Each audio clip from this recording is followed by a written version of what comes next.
তো আপনাদেরকে একটা জিনিস আমি দেখাই, এই যে রাস্তাটা, এই যে রাস্তাটা পুরো সোজা, এই রাস্তাটা পুরো একদম ওই যে চরটা রয়েছে ওই চর পর্যন্ত ছিল না, পুরো আপনার এই রাস্তা যে আইসিডি সেন্টার ছিল সেটা পুরো ভেঙে নীল গঙ্গার মধ্যে চলে গিয়েছে, তাই তো? এখানে কি বাড়ি ঘরও ছিল নাকি অন্য কোনো বাসিন্দা এখান থেকে? তো তারা এখন নাকি শুনছিলাম ওখানে আস্তে আস্তে একটা স্বাস্থ্যকেন্দ্র ছিল সেটাও নাকি পুরো ভেঙে পড়ে গিয়েছে, একেবারে ভেঙে পুরো একদম গঙ্গার মধ্যে চলে যাচ্ছে। তো প্রতিনিয়ত নাকি মানে গঙ্গা ভাঙতেই আছে নাকি পুরো পরিবার চলে গিয়েছে, 200 থেকে 250টা পরিবারের থেকে চলে গেছে, পুরো 200 থেকে 250টা পরিবার এই গঙ্গার মধ্যে চলে গিয়েছে। তো তারা এখন কোথায় আছে? যেখানে 800 জন আছে। এই চরে পৌঁছানোর জন্য পুরো একদম মহিষের গাড়ি ছাড়া আর কোনো উপায় নেই। এই হচ্ছে রাস্তার অবস্থা এখানকার। পাট কাটি নিয়ে আসছে। আচ্ছা, তার জন্য ওই গঙ্গার জল দিয়ে আপনারা রান্না করে খান, তাই তো? নতুন একটা দিন, নতুন একটা ভিডিওতে তোমাদের সবাইকে জানাই স্বাগত। আমি এই মুহূর্তে যেখানে দাঁড়িয়ে রয়েছি সেটা হচ্ছে গঙ্গা নদীর, মানে একদম গঙ্গা নদীর পাশ দিয়ে আমি হেঁটে চলছি। আর যেখানে যাব সেটা হচ্ছে একটা নতুন একটা দ্বীপের সন্ধান, মানে দ্বীপ অ্যাকচুয়ালি এক্সপ্লোর করার জন্য আমরা যাচ্ছি। তো ওখানকার মানুষজন কিভাবে থাকে, ওখানকার মানুষজনের জীবিকা কী, স্বাস্থ্য কেমন এবং প্রতিনিয়ত মানে ওখানকার শিক্ষা ব্যবস্থা কেমন, সেই সমস্ত কিছু তুলে ধরবো এই ভিডিওর মাধ্যমে। আশা করছি খুবই ভালো লাগবে আপনাদের। আর নতুন জায়গা দেখাতে পেরে আমিও মনের ভিতর থেকে খুব আনন্দিত যে কখন যাব, ওখানকার মানুষজন কিভাবে থাকে। যদিও যতটা ভিডিওতে আমরা বলছি তার থেকেও কিন্তু কঠিন জীবন কিন্তু সেই সব মানুষজনের, সেই সমস্ত কিছুই আজকে তুলে ধরার চেষ্টা করবো এই ভিডিওর মাধ্যমে। তো চলো দেখতে থাকো। তো এই চরে পৌঁছানোর জন্য পুরো একদম মহিষের গাড়ি ছাড়া আর কোনো উপায় নেই। দেখো পরিস্থিতি, গঙ্গা নদীতে কিন্তু যখন বর্ষা হয়ে যায় তখন কিন্তু এই যে দু সাইডে দেখতে পাচ্ছ ভাঙন ধরে, আর এই ভাঙনের জন্য কিন্তু আস্তে আস্তে কিন্তু পুরো একদম ভাঙতে বেশ মানে মেন ভূখণ্ডও কিন্তু পুরো একদম ছুঁয়ে দিচ্ছে, মানে ভেঙে যাচ্ছে আস্তে আস্তে। আর ঠিক এই যে গঙ্গা নদী, এর উল্টো সাইডেই কিন্তু হচ্ছে যে চরটায় আমরা যাব, সেই চরটা হচ্ছে নতুন গ্রাম চর। আর ঠিক তার সামনে মানে ওই যে সামনে দেখা যাচ্ছে ওই জায়গায় কিন্তু ভাগীরথী নদী মিলিত হয়েছে, তারপরে ভাগীরথী নদী মিলিত হয়ে ওই দিকে চলে যাচ্ছে। তো চলুন যাওয়া যাক। নৌকাতে উঠলাম, নৌকাতে উঠে একটা নৌকার বিশেষত্ব তোমাদেরকে দেখায়। দেখো নৌকাটা হচ্ছে কিন্তু এইটুক ছোট, তো তাকে চালি দিয়ে দু সাইডে কিন্তু বাড়ানো হয়েছে। দেখো এই পাশেও বানানো হয়েছে আর এ পাশেও বাড়ানো হয়েছে, মানে মানুষজন যাতে অনেক বেশি উঠতে পারে এবং পণ্য যেহেতু এই নৌকাগুলো পণ্যও বহন করে, সেহেতু কিন্তু এইভাবে এই নৌকাটাকে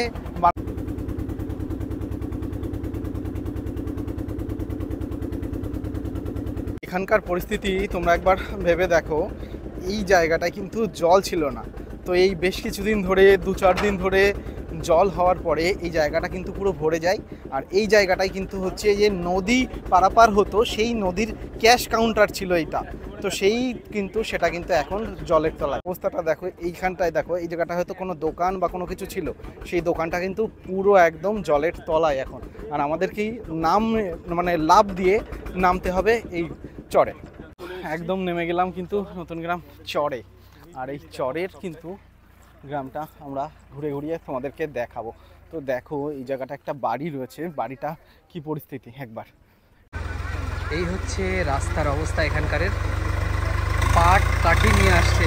রাস্তা দিয়ে আপনারা হেঁটে হেঁটেই যাচ্ছেন, তো এই কাদাতে ভীষণ তো পরিস্থিতি খারাপ হয়ে যায় বর্ষার সময়, খুব খারাপ। তো তখন আপনারা যাতায়াত করেন কি করে? রাস্তা দেখতে জানেন, এতেই যাওয়া আসা করতে হয়, তো এই কাদার মধ্যে দিয়ে। তো গরুর গাড়িতে জিনিসপত্র, যে ফসল যেসব আপনারা নিয়ে যান, সেগুলোতে তো গরুর গাড়িতে করে নিয়ে যান নাকি? হ্যাঁ, কষ্ট করে নিয়ে যেতে হয় অল্প অল্প করে। আচ্ছা, সেক্ষেত্রে কি টাকা অনেক বেশি দিতে হয় নাকি? হ্যাঁ, তো পয়সা লাগে না। কেমন কি টাকা লাগে যে এখান থেকে মেন বাজারে নিয়ে যাওয়ার জন্য? মেন বাজার বলতে আমাদের এখান থেকে না, কাটোয়া।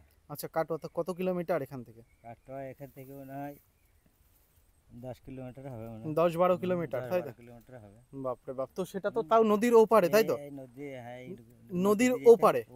তো যখন জল উঠে যায় বন্যার সময়, মানে বন্যা ধরলো আর কদিন পরে আরো বেশি ইয়ে হয়ে যাবে, সেক্ষেত্রে নিয়ে যেতে গেলে তো অনেক সময় নৌকা পাওয়া যায়, অনেক সময় পাওয়া যায় না। অনেক সময় পাওয়া যায়, অনেক সময় পাওয়া যায় না। আপদ বিপদ হলে পাওয়া যায় না।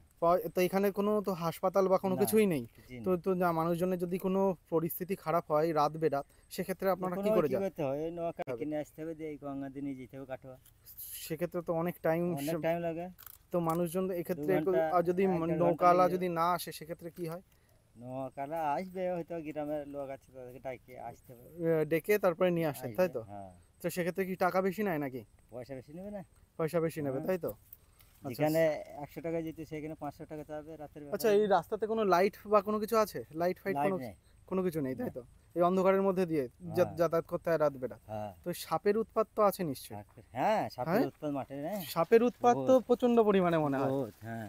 আচ্ছা আচ্ছা আচ্ছা। এই কাকুরা কি পরিস্থিতির মধ্যে দিয়ে এনারা যাতায়াত করে, কিভাবে এনারা এখনো কি কঠিন পরিস্থিতির মধ্যে দিয়ে এরা এখনো জীবনযাপন করে, যে রাত্রেবেলা হলে যদি কারোর কোনো সমস্যা হয় সেক্ষেত্রে মানুষকে নিয়ে যেতে যেতে মানে হাসপাতালে নিয়ে যেতে যেতে, যেহেতু এই চরে কোনো হাসপাতাল বা কোনো স্বাস্থ্যকেন্দ্র কোনো কিছুই নেই, তো সেই নিয়ে যেতে গেলে কিন্তু মানে তাকে মানে বিপদকালীন পরিস্থিতিতে যদি কোনো কারোর সমস্যা হয় নিয়ে যাওয়ার জন্য মিনিমাম 1 থেকে 2 ঘন্টা তাকে ওয়েট করতে হবে। এবার ততক্ষণের জন্য মধ্যে যদি মানুষের কোনো এমার্জেন্সি হয়ে যায় সেক্ষেত্রে মানুষজনের মরা ছাড়া আর কোনো পরিস্থিতি নেই, মানে এরম পরিস্থিতি এই চরের মানুষের। তো রাত বেরাত বলতে রাত্রির 8টার পরে সম্ভবত এখানে কোনো নৌকা চলে না, তো নৌকাওয়ালাকে যদি ডেকে নিয়ে আসতে হয় বাড়ি থেকে তাদেরকে বেশি চার্জ দিয়ে তাও 1-2 ঘন্টা ওয়েট করে তারপরে কিন্তু তাদেরকে নিয়ে যেতে হবে ওপারে। ওপার থেকে তারপরে কিন্তু 10-12 কিলোমিটার পথ যাওয়ার পরে ওপার থেকে এমন নয় যে ওপারে গেলে টোটো পাওয়া যাবে, টোটো সার্ভিস সেটাও কিন্তু নেই। কারণ হচ্ছে এই যে যে জায়গাটা থেকে যেতে হয় সেই জায়গা কিন্তু একদমই নির্জন, মাঠের মাঝখান থেকে আসতে হয়। সেইখানেও কিন্তু বর্ষা হয়ে গেলে কিন্তু পরিস্থিতি আরও ভয়ানক হয়ে যায়। তো সেখান থেকে সেই সব কিছু পার করে তারপরে মানুষকে কিন্তু নিয়ে যেতে হয় সেই স্বাস্থ্যকেন্দ্রে বা সেই হাসপাতালে। তো কতটা পরিস্থিতি খারাপ হল মানুষের, এখানে এখনও মানুষজন এইভাবে বাস করছে। দেখো এখানে অনেক কচিকাচারা কিন্তু ফুটবল খেলছে। ভাই তোমার বাড়ি কি এখানে? স্কুলে যাও তোমরা কি এই প্রাইমারি স্কুলেই পড়ো নাকি অন্য কোথাও? হ্যাঁ, মগগ্রাম। তো সেখানে যেতে গেলে কিভাবে যেতে হয়? নদী পার করে প্রতিনিয়ত যাও, তাই তো? তো এই নদী পার করতে গেলে কোনো সময় যে নৌকা ডুবে গিয়েছে বা এরকম কোনো কিছু হয়েছে কোনো সময়? তো এমনি হ্যাঁ, একটা নৌকা আছে ছোট, ওটা টোলামোলা করে ওটাই সব সময় যেতে হয়। তো বর্ষার সময় তো খুব পরিস্থিতি খারাপ হয়ে যায়। হ্যাঁ, বর্ষার সময় পার করছিলাম না 2 দিন। আচ্ছা, তো সেই সময় স্কুল কি চলে নাকি স্কুল বন্ধ হয়ে যায়? বন্ধ হয়ে যায়, এবার পরীক্ষায় চালু করে। তোমার রাত্রে ছটফটায় লোক, মানে মানুষের পরিস্থিতি এরকম খারাপ হয়ে যায় যে যেহেতু এখানে কোনো হাসপাতাল নেই, তাই তো? কোনো পারে যেতে পারি না, আচ্ছা, কোনো পার পায় না, কোনো ঘাটে করতে হয় না, সে টাকাটা করতে হয়, তারা আসেও না, সে ডবল চার্জ করে, তারা ডবল চার্জ করে, তাই ডবল তো? 3 গুণা চার্জ করতে হয়। আচ্ছা, যে পারটা করলে 3 গুণা চার্জ করবো, নাহলে পার করবো না। তো সেক্ষেত্রে তো মানুষের জীবন তো হানি হতে পারে, মানে মানুষ তো মারা যেতে পারে। তো এরকম খারাপ চলছে। আমাদের সুবিধা হচ্ছে যে আমাদের যে অসুখ জ্বর হ্যাঁ, বড় রোগ হয়ে গেলে রাতের ভিতরে আমরা পার পাই না, পার হতে পারবেন না। পার হইতে পারে না। পার হইতে গেলে তাদেরকে ডবল পয়সা দিতে হবে, না যে কোনো একটা জিনিস আমাদেরকে একটা করতে হবে। তো পার হওয়ার পরেও তো আপনাদেরকে প্রায় 8-10 কিলোমিটার মতন যেতে হয়। হ্যাঁ, 15 কিলোমিটার। ডেলিভারি পেশেন্টদের 7 ঘন্টা পরে থাকলাম, ঠিক আছে, কিন্তু ডেলিভারি ওগুলো খুব অসুবিধা, খুব তো পরিস্থিতি খারাপ হয়ে যায়, তাই তো? কঠিন অসুবিধা, ডেলিভারি ওগুলো সব ঠিক আছে। বাপরে বাপ, তো ভীষণ কঠিন পরিস্থিতি। ঠিক আছে, ধন্যবাদ দাদা। তো একেবারে গ্রামের পুরো শেষ প্রান্তে চলে এলাম, আর শেষ প্রান্তে এসে যেটা জানা গেল যে এখানকার যে গঙ্গা নদী, এটা গঙ্গা নদী তো, গঙ্গা নদীর মানে আস্তে আস্তে ভেঙে মানুষজনের পুরো এক বাড়ি ঘর পুরো কিন্তু গঙ্গায় গ্রাস করছে। আচ্ছা, পুরো একদম মিশে ছিল, সেটা আস্তে আস্তে ভাঙতে ভাঙতে পুরো ভেঙে যাচ্ছে। আচ্ছা, এখানে কি একটা বললেন, এখানে নাকি এখানে কি ছিল? আইসিডি সেন্টার ছিল, সেটা পুরো ভেঙে গঙ্গার মধ্যে চলে গিয়েছে, তাই তো? এখানে কি বাড়ি ঘরও ছিল নাকি অন্য অন্য কোনো বাসিন্দা এখান থেকে উঠে চলে যেতে হয়েছে? তো তারা এখন কোথায় গিয়েছে? তারা কিছু লোক মোগ্রাম গেছে, কেউ সালার চলে গেছে, যার যেমন সামর্থ্য চলে যার যেমন সামন্ত সেখানে চলে। তো এই নিজ বাস ভেঙে মানে বাড়িঘর ভেঙে যাওয়ার পরে একটা অন্য জায়গায় গিয়ে আবার সংসার পাতা, তো ভীষণই পরিস্থিতি খারাপ। নিয়ম কি আর করা যাবে? তো প্রতিনিয়ত মানুষ ভয়ে থাকছে। সরকার থেকে ভাঙন প্রতিরোধের চেষ্টা তেমন ভাবে এখনো পর্যন্ত দেখা যাচ্ছে না। আচ্ছা, আর মানুষ প্রকৃতির হাতে তো বাঁধা। আচ্ছা, মানুষজন এখানে তো কোনো হাসপাতাল বা কোনো কিছু নেই না, হাসপাতালের এখানে খুব পরিষেবা খুব কষ্টের। কারণ হচ্ছে এই গ্রামটা হয়ে গেছে এমন হয়ে গেছে চারদিকে নদী। এটা তো একটা আইল্যান্ড, এটা তো একটা মানে পুরোটাই চরে ঢেক ঘাড়া। আগে এই গ্রামটা এই যে পার্শ্ববর্তী দেখতে পাচ্ছেন, হ্যাঁ এর সঙ্গে জুড়ে ছিল ওই যে আচ্ছা পুরোটাই একসঙ্গে পুরো জুড়ে ছিল তো?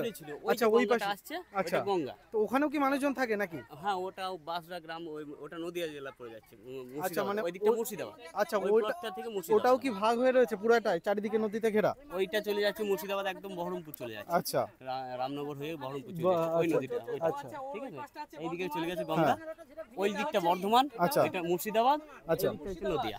আচ্ছা আচ্ছা আচ্ছা এইভাবে আমরা ইয়ে করা আছে। আচ্ছা, তো মানুষজন রাত বেরাতে তো ভীষণ পরিস্থিতি খুবই খারাপ। কষ্টের পরিস্থিতি, কারণ এখানে যদি একজন প্রেগনেন্ট হয়, হ্যাঁ। তা প্রেগনেন্টের পেন উঠলে তখন তাকে নিয়ে যাওয়া খুব কষ্টকর, খুব তাকে কষ্টকর। সময় থাকতে অলরেডি নদী পার হয়ে যেতে হচ্ছে, আচ্ছা, তা নাহলে তাকে পেন উঠলে প্রচন্ড সমস্যার সম্মুখীন হতে হয়। প্রচন্ড সমস্যার মধ্যে দিন কাটছে তো তাহলে গিয়েছে এই বাড়িটাও যাতে মানে ভেঙে পড়ে যাবে কিছুদিনের মধ্যে চলে যাবে। মানে এই সব জায়গায় বাড়ি ছিল সেগুলো এই যে পুরোটাই ভাঙনটা দেখুন কেন চলে যাচ্ছে কিভাবে। দেখো একবার পরিস্থিতিটা দেখো যে পুরোটা আস্তে আস্তে ভেঙে পড়ে যাচ্ছে। মানে কাকুরা বলছেন যে সামনের দিকে যেও না, গেলে হট করে হয়তো ভেঙে নিচে চলে যেতে পারে। বাপরে বাপ, তো পরিস্থিতি একবার দেখো যে এই একদম গঙ্গার পাড়ে এখানে কিন্তু একটা বাড়ি রয়েছে, বাড়ির পরিস্থিতিটা একবার দেখো একবার।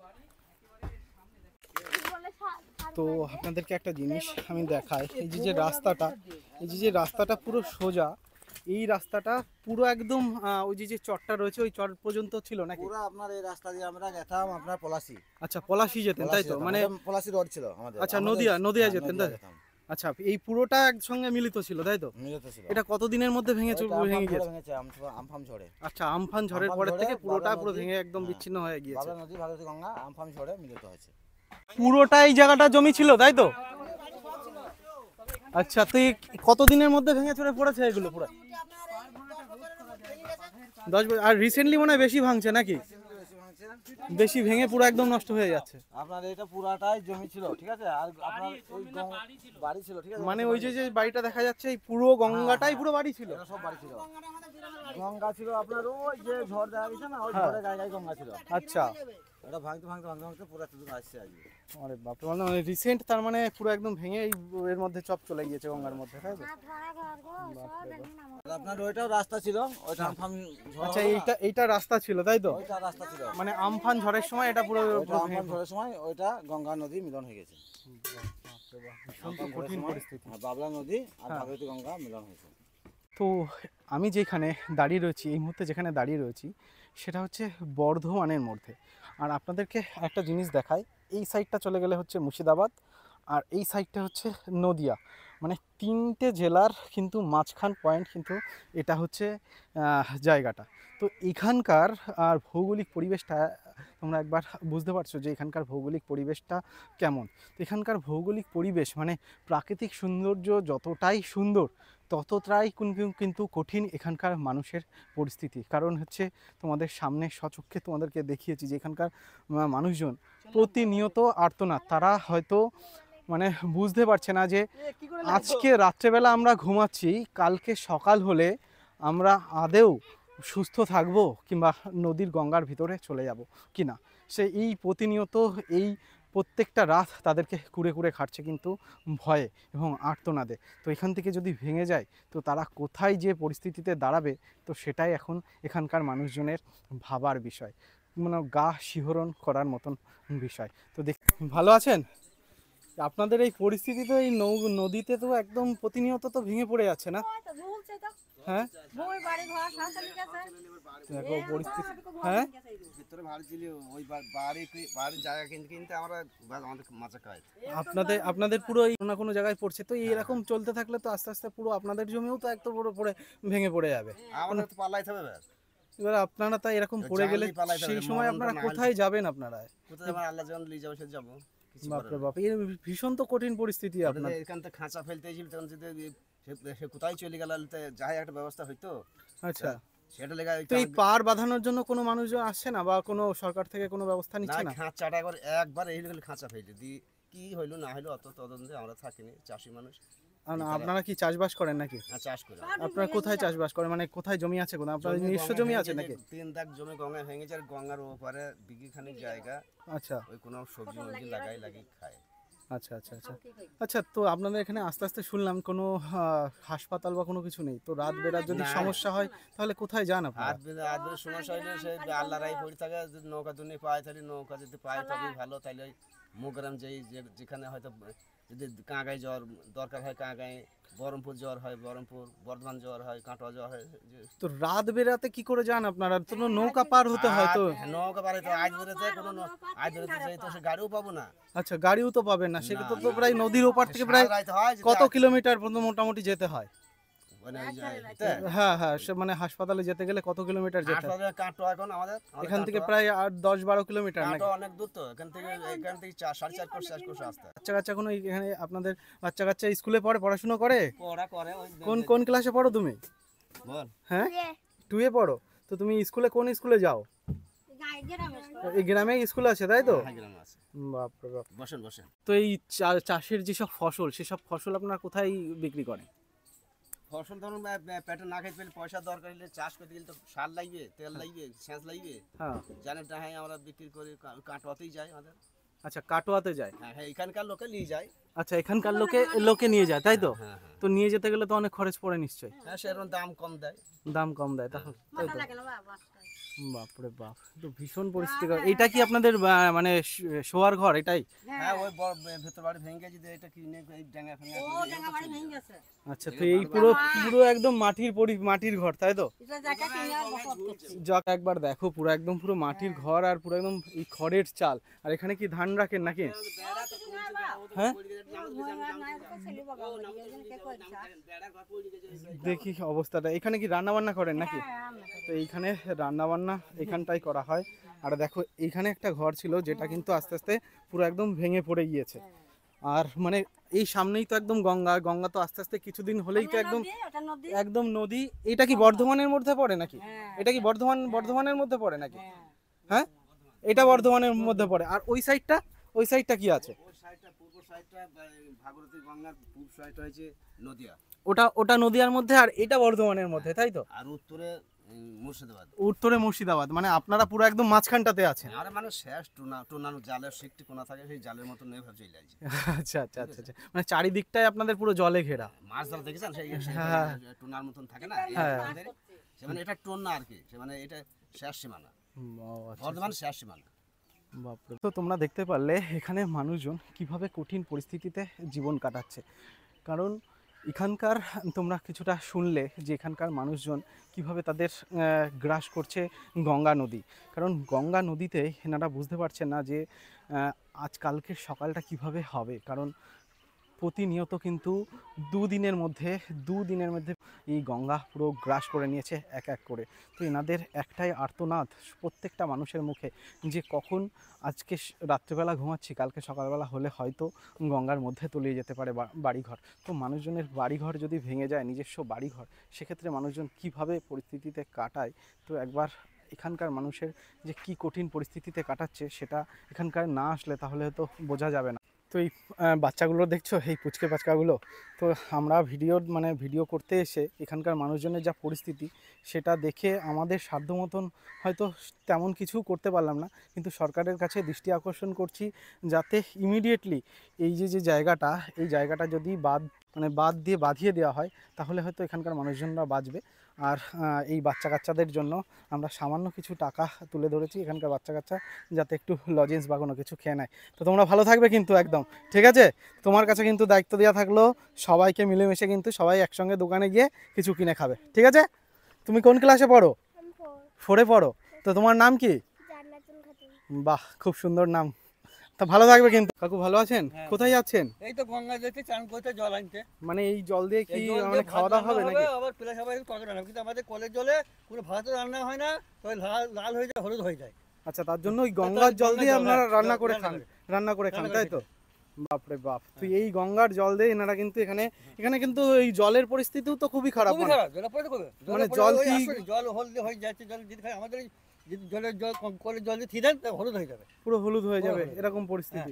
এই জল দিয়ে আপনারা রান্না বান্না করে তারপরে খাচ্ছেন তাই তো? বাপরে বাপ, কি কঠিন পরিস্থিতি একবার ভেবে দেখো।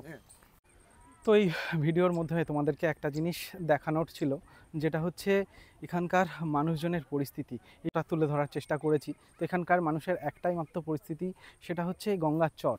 এই গঙ্গার চরে মানুষজনের কিন্তু প্রায় 200রও বেশি মানুষের কিন্তু তাদের বাড়িঘর এই গঙ্গার মধ্যে চলে গিয়েছে, মানে তলিয়ে গিয়েছে এই রিসেন্টলি, মানে কিছু দিনের মধ্যে। তো এখানকার মানুষের একটাই মাত্র আর্তনাদ এবং একটাই মাত্র চাহিদা বলতে পারো যে গঙ্গার চরটা যদি বাঁধানো হয়। তো আমি সরকারের কাছে একটা দৃষ্টি আকর্ষণ করছি যাতে এখানকার মানুষজনের এই বাঁধটা যদি বাঁধানো হয় তাহলে কিছু হলেও এখানকার মানুষজন বাঁচবে।